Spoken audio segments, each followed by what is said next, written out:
Hello friends, welcome back. मैं आपका दोस्त Lalit Kumar, motivational speaker and affiliate marketing, आपका अपने channel growth India with Lalit Kumar पर स्वागत करता हूं। दोस्तों, अगर हमें ऑनलाइन मनी अर्निंग करनी है तो हमारा माइंडसेट अच्छा होना चाहिए। तो मैंने आज इसी टॉपिक पर अपनी वीडियो बनाई है कि लॉ ऑफ अट्रैक्शन को हम यूज कैसे कर सकते हैं।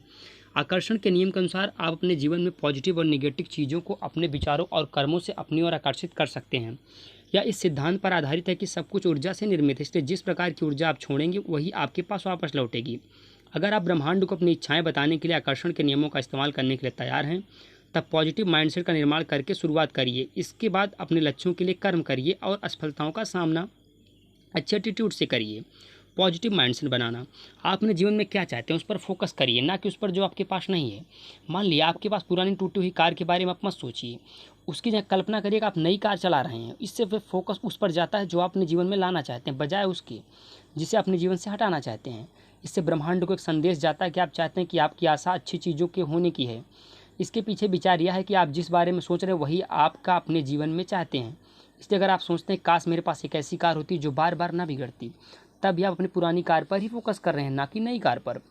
दूसरे उदाहरण के रूप में, अपने मन में बजाय यह सोचने की मुझे आशा है कि मैं इस सेमेस्टर में फेल नहीं होऊंगा, इस सोचिए मैं अच्छा ग्रेड पाने के लिए पढ़ाई कर रहा हूँ। पॉजिटिव टर्म्स में अपनी इच्छाओं को कहिए। अपनी इच्छाओं कहने के लिए नहीं या मत जैसे निगेटिव शब्दों का इस्तेमाल करने से बचना महत्वपूर्ण है। जैसे कि मैं नहीं चाहता कि मेरी नौकरी चली जाए। इसी प्रकार से गलत चीज़ों को आकर्षित करने से बचने के लिए ऐसे शब्दों का इस्तेमाल करिए जो आप चाहते हो। जैसे कि मैं हारना नहीं चाहता से हारना शब्द बाहर जाता है, जबकि मैं जीतना चाहता हूँ बाहर भेजता है शब्द जीतना। आकर्षण का नियम कहता है कि ये यूनिवर्स ब्रह्मांड आपके द्वारा इस्तेमाल किए जाने वाले शब्दों को पकड़ता है, न कि उनके पीछे के इरादों को। इसका मतलब है उधार नहीं कि यूनिवर्स उधार में पकड़ेगा, नहीं में नहीं पकड़ेगा। अपने सपने को पूरा होते हुए देखिए। अपनी आंखें बंद करिए और कल्पना करिए कि आप वही जीवन जी रहे हैं जो आप चाहते हैं। कल्पना करिए कि आप अपना मनपसंद काम करना चाहते हैं, अपने कौशल का प्रदर्शन कर रहे हैं या अपनी नई कार में बैठ रहे हैं। अपने इरादों को सुदृढ़ करने और उनको वास्तविकता के एक कदम और निकट लाने के लिए प्रतिदिन ऐसा करिए। सदैव अपने को सफल होते हुए देखने की कल्पना करिए। उदाहरण के लिए कल्पना करिए कि आपको काम में तरक्की मिली है, ना कि आप केवल अपने रोजमर्रा का काम कर रहे हैं। आप केवल काम पाना नहीं चाहते, आप उसमें एक्सेल करना चाहते हैं। जो भी आपके पास है उसके लिए आभारी होइए।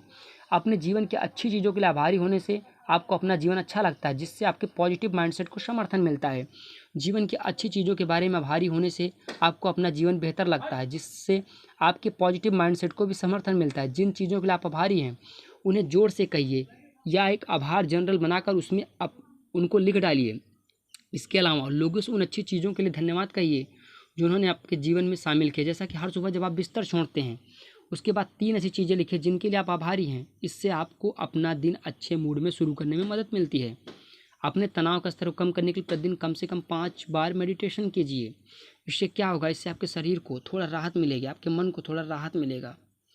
इसमें अपनी आँखों को बंद कर लीजिए, अपनी सांस पर फोकस कीजिए और विचारों को आने जाने दीजिए।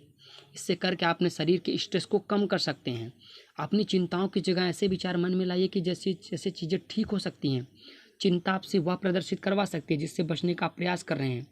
जब चिंता सामने आए तब उसे यह कहकर चुनौती दीजिए कि उनके वास्तविकता में बदलने की संभावना कितनी है। फिर सोचिए कि अतीत में जब आप चिंतित हुए थे तब क्या हुआ था।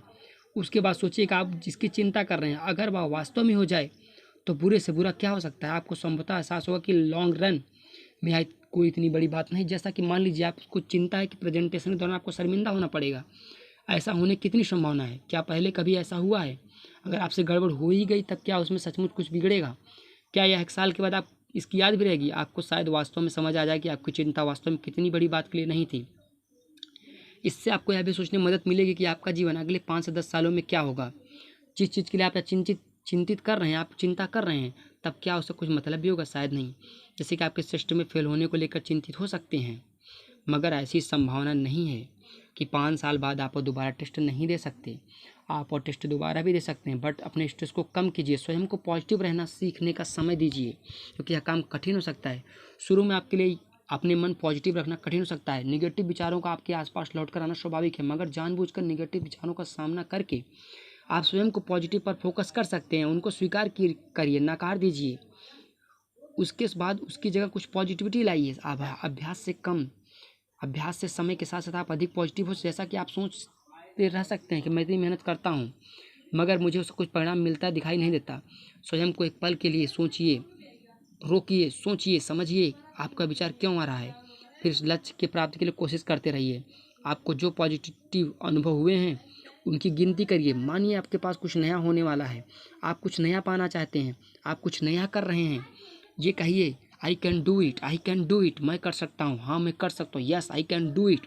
अगर आप ऐसा करते रहेंगे और अपने कर्म को करते रहिए, आपको जो करना है उसे आप एक विजन बोर्ड पर बनाइए। एक विजन बोर्ड पर उसे लिखिए कि मुझे कौन सा टारगेट अचीव करना है, मुझे क्या अपनी लाइफ में क्या लेना है, मुझे क्या प्राप्त करना है, मुझे क्या प्राप्त करना है, मुझे क्या लेना है, मुझे कहाँ पहुँचना है, मुझे इस लक्ष्य को कब तक प्राप्त करना है। तो दोस्तों आज आपको समझ में आया होगा कि लॉ ऑफ अट्रैक्शन की पावर क्या है।